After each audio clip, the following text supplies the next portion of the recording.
साथियों, हम आपके सामने आज एक नया रामायण से जुड़ा हुआ तथ्य काव्य के रूप में प्रस्तुत करेंगे, जिसकी रचना स्वयं कवि के द्वारा की गई है। ये पंक्तियाँ आपको कहीं अन्यत्र नहीं मिलेंगी। जिस समय भैया राम लक्ष्मण माता सीता वन गमन के लिए चले जाते हैं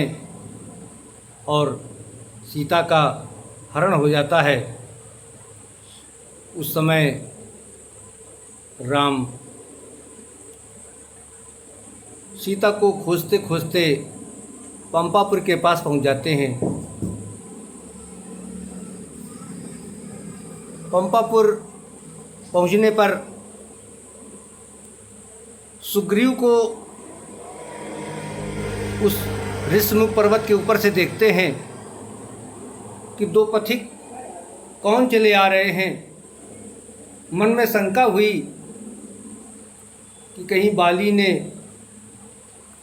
हमारे ऊपर हमला के लिए तो नहीं भेजा है। इस चिंता से व्याकुल होकर के उन्होंने हनुमान जी को आदेशित किया कि हनुमान जी जाइए, पता लगाइए ये दो ऋषि कुमार कौन आ रहे हैं और इधर क्यों आ रहे हैं। यदि बाली के द्वारा भेजे गए हों तो हम इस पर्वत को छोड़कर अन्यत्र कहीं चले जाएं। इसको पता लगाने के लिए हनुमान जी ने विप्र का रूप रखा और आ खड़े हुए समीप हाथ जोड़ करके परिचय पूछ रहे हैं। क्या परिचय पूछते हैं कि ठहरो पथिक जाते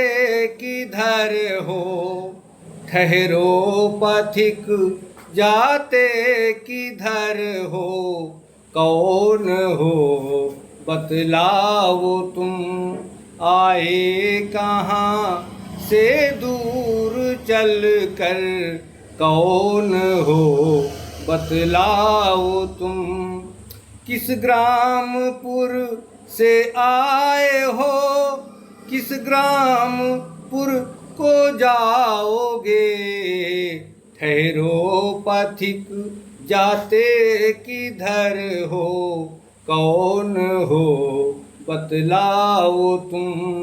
रचना तुम्हारी है निराली, रचना तुम्हारी है निराली, कौन हो बतलाओ तुम, आए कहाँ से दूर चल कर, हो मौन क्यों बतलाओ तुम, या स्वर्ग के जगदीश तुम, रचना तुम्हारी है निराली, नर हो या कुछ ही और तुम, ठहरो पथिक जाते किधर हो, कौन हो बतलाओ तुम, आगे है पर्वत ये खड़ा, उस पार भी ना जा सकोगे, सन्मुख खड़ा ये विप्र है, परिचय तुम्हें देना पड़ेगा, कि नर हो या कुछ ही और तुम, रचना तुम्हारी है निराली, कौन हो बतलाओ तुम। इस प्रकार से हनुमान जी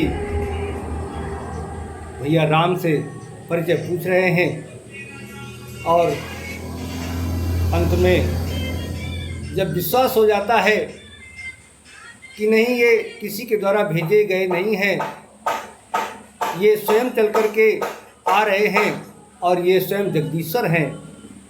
तब अपना रूप, असली रूप हनुमान जी प्रकट कर देते हैं और उनको अपने कंधे पर बिठा करके सुग्रीव के पास जा करके उनसे मित्रता करवा देते हैं। इस प्रकार से हमने आपके सामने यह नया चरित्र उद्घाटित किया है। इसके लिए हम आप सभी को धन्यवाद देते हैं।